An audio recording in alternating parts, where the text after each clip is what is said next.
Hindi ko makakalimutan ng araw na yun. Ang araw na sinira ko ang punso sa gilid ng puno ng akasya. 10 taong gulang lang ako noon. Pasaway, mayabang, at walang takot sa kahit anong kwento ng matatanda. Pero ngayon, habang sinusulat ko to, nanginginig pa rin ang mga kamay ko. Kasi alam kong hindi lahat ng kwentong baryo ay katang-isip.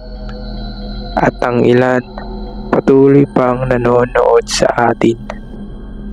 At bago natin ituloy ang kwento, kung bago ka pa lang sa channel natin, huwag kalimutang mag-subscribe, like, and comment para updated kayo sa lahat ng bagong post natin. Ako si Miko at ito ang kwento ko. Lumaki ako sa baryo San Felipe, payapa, tahimik, at bulong-bulungan ng mga matatanda na may bantay raw ang kagubatan. Hindi naman kami ganon kahigpit, pero may isang lugar na bawal talaga puntahan, ang punso. Isang maliit na bunton ng lupa sa likod ng puno ng akasya. Tirahan daw ito ng mga nuno at ang sino mang manggulo ay parurusahan. Huwag na huwag mong sisipain ang punso, Miko, sabi ng lola ko. Bakit po? Ano bang meron doon? May bantay at hindi mo gugustuhin magising ang bantay, ika ni lola. Natawa ako noon. Bata pa ako, hindi ako madaling matakot. Ang alam ko lang, gusto kong malaman kung totoo nga ba. Isang hapon, naglaro kami ng mga kalaro ko malapit sa kagubatan, tago-taguan. Bigla akong naasar. Bahala kayo dyan, sabi ko. Kahit anong bawal, wala namang nangyayari. Kaya nung nakita ko yung punso, at bago pa ako makapag-isip, sinipa ko ang punso. Pumutok ang ilang bahagi at natunaw sa lupa ang tuktok nito. Nagkatinginan ng mga kalaro ko. Takot na takot. Ano yun, Miko? Nanginginig na sabi ni Arvin habang nakaturo sa lupa. Kumalabog ang dibdib ko. Nang tumingin ako, nakita akong gumagalaw ang lupa sa ilalim ng punso. Parang may kumakawala. Pero wala akong sinabi. Umarte pa akong matapang. Gabi na nang makauwi ako. Pero parang may mabigat na nakapatong sa balikat ko. Nang kumain kami, tinignan ako ng lola ko. May ginawa ka ba ngayong araw? Tanong niya bigla. Naglaro lang po ako, sagot ko bigla. Pero umiwas ako ng tingin. Kinagabihan, nakahinga na ako nang makarinig ako ng kakatuwang kuliglig. Pero hindi tunog kuliglig, parang boses pabulong. Paos. Tulog! Tulog! Napaupo ako. Hindi normal yon. Tumingin ako sa bintana at doon ko nakita ang maliit na anino. Nakayuko, humihingi ng tulong. Pero hindi ko maanina kung tao ba o hindi. Ang tanging sigurado ko, wala itong anino sa sahig. Napatakip ako ng bibig para hindi ako mapahiyaw. Tapos tinawag niya ako sa boses na kamukha ng boses ko. Miko, halika. Tumakbo ako papunta sa kwarto ni Lola at tumiga sa tabi niya kahit hindi ako makapagsalita. Nang yakapin niya ako, ramdam kong alam niya na. "Sinipa mo, no?" bulong niya.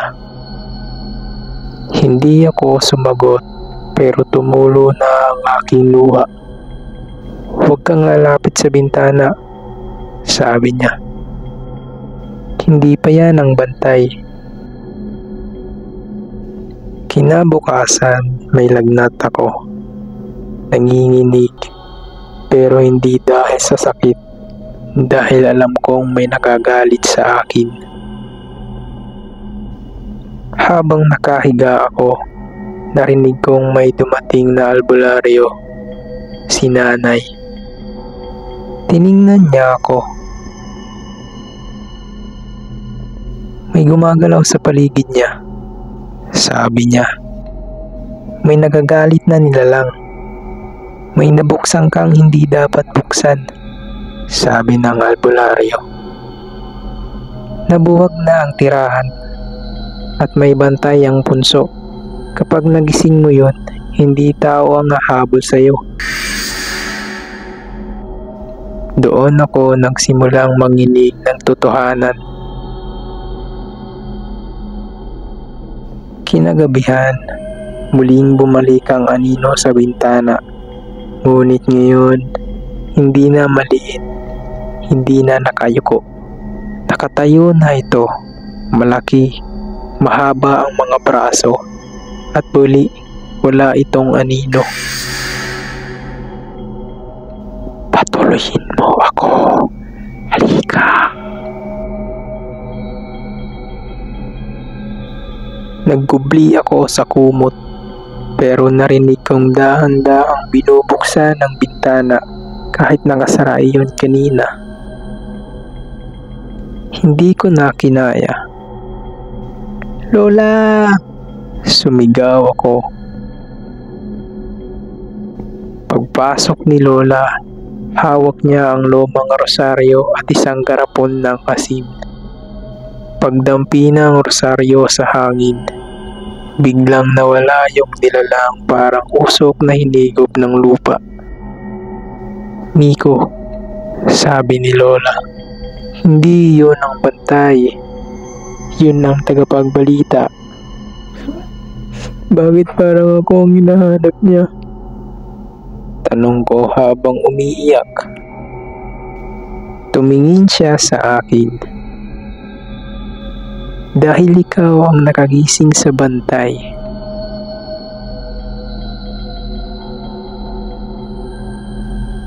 Nang sumunod na araw, hindi na ako pinapasok sa eskwela. Binabantayan ako ni Lola. Hindi ko alam kung sobra lang siyang praning o talagang may bantang nakahabol sa akin. Pero sa bawat sandali, lumalakas ang kutob na kung hindi kami nag-iisa sa bahay. Nang gabing iyon, humina ang ilaw, kumurap-kurap, tapos tuluyang itong namatay. Sa gitna ng dilim, may tunog mula sa bubong. Parang may naglalakad. Napalunok ako. Hindi yun pusa, mabigat, mabagal.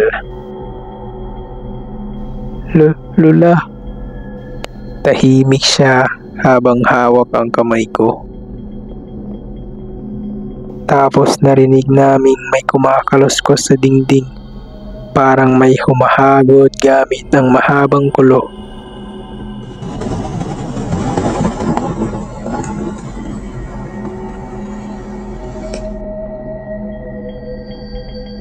Napasigaw ako, pero hindi si Lola. Yung dingding ang sumagot. "Miko." Parang boses kong nakabaliktad. Hindi ko alam kung saan nanggagaling ang nilalang, pero alam ng katawan kong papalapit ito. Tumakbo ako papalabas ng bahay kahit pinipigilan ako ni Lola. Lumabas ako sa bakuran. Madilim, malamig, at parang lumalaki ang bawat tunog na kuliglig at hangin. Sa likod ko, narinig ko ang malaking yabag. Hindi tao, hindi hayop. Hindi ko alam. Miko! Tinig ni Lola. Pero hindi ako lumingon. Diretso ako papunta sa kakahuyan, sa lugar ng bunso. Hindi ko alam bakit, pero parang may humihila sa akin pabalik doon. Tapos bigla ko na lang nalaman na hinahatak na pala ako ng bantay. Pagdating ko sa lugar, halos wala na ang punso. Durog na durog. Pero sa gitna nito, may butas. Malalim at madilim. Parang bibig ng mundo. At mula roon, may kamay na gumapang papalabas. Mahaba, maputi, may mahabang kuko, puno ng lupa. At unti-unting lumabas ang nilalang. Matangkad, payat, baluktot ang mga buto. May mahabang buhok at mukha na parang pinaghalong matanda at bata. Pero ang pinaka nakakatakot, pamilyar ang mukha niya. Miko, bulong niya. Hinandaan ko ang tahanan mo.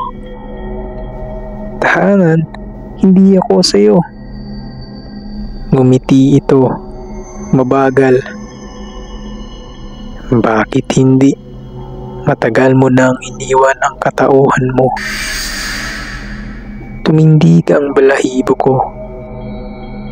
Anong ibig mong sabihin?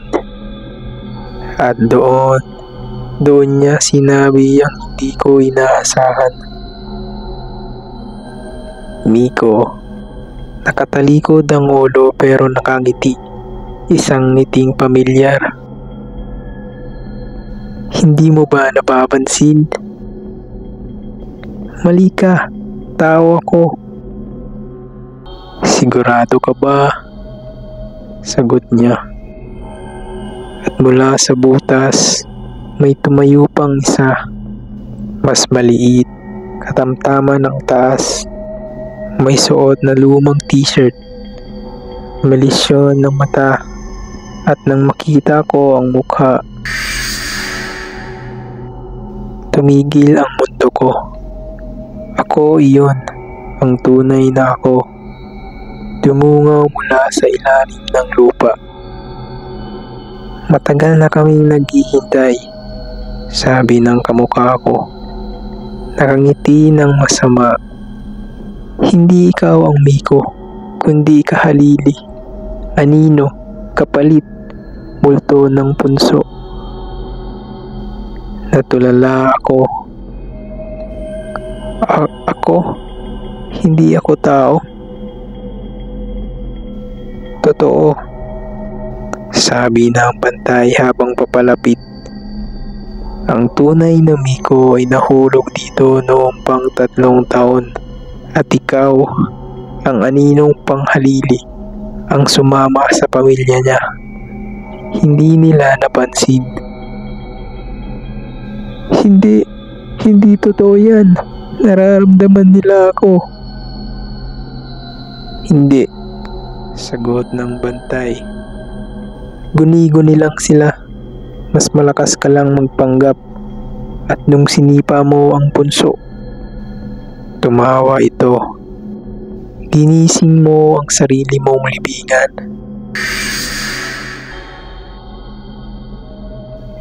Napatakbo ako pabalik, pero agad akong hinawakan ng kamay ng anino ko, ang tunay na ako. Halika, sabi niya. Balik ka na sa amin. At sa huling sandaling iyon, bago ako tuluyang hilain ng kadiliman, may nakita akong liwanag. May sigaw, Rosario, at si Lola. Nuno, patawarin niyo na po ang bata kahit anong kabayaran. Ngunit bago pa man ako maligtas, hinila ako pababa sa butas sa dilim. Nang magising ako, nasa kwarto ako, pero hindi na ako makahinga ng maayos. Hindi na ako kumakalam, hindi ako nagugutom, at pagtingin ko sa salamin, wala na akong anino. At sa labas ng bahay, narinig ko ang bulong ng bantay. Tapos na ang pagpapanggap bata. Ngumiti ako, dahan-dahan, at na-realize ko na hindi ako iniligtas ni Lola. Hinayaan niya akong kunin dahil alam niya na hindi na ako ang tunay na Miko. Ngayon, ako na ang bagong bantay. Nakatingin ako sa punso. Naghihintay sa batang bagong sisipa nito.